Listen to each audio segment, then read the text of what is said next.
আসসালামু আলাইকুম প্রিয় দর্শক, কেমন আছেন সবাই? ভালো আছেন তো?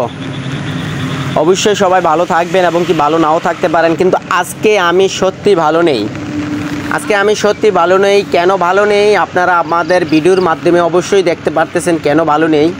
আমাদের এদিকে গতকালকে দিনের বৃষ্টি এবং কি রাত্রের বৃষ্টি মিলিয়ে দুই দিনের বৃষ্টি আমাদের এদিকে প্রচুর পরিমাণ পানি জমে গেছে। আমাদের বাড়িঘরের আশেপাশে যা আছে সবগুলো কিন্তু পানি হয়ে গেছে। আর আমাদের যে অবস্থানটা আপনারা না দেখলে বুঝতে পারবেন না, প্রচুর পরিমাণ পানি জমে গেছে।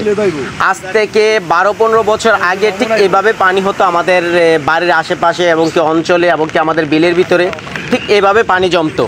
কিন্তু এখন ওই 10-15 বছর পরে আজকে আইসে আবার এই পানি জমেছে। এতটুকু পানি আগে অনেক আগে হয়তো, এখন হয়তো না মাঝখানে, এখন আবার নতুন করে এই পানি হয়েছে 2 দিনের বৃষ্টিতে।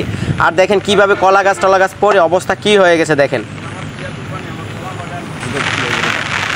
ঘূর্ণিঝড় রোমানের আঘাতে আমার কলা বাগান গতকাল দিন এবং রাত্রের প্রচণ্ড বাতাসে লণ্ডভণ্ড হয়ে যায়। আমার প্রায় 100 কলা গাছ একবারে ভেঙে নিচে পড়ে গেছে।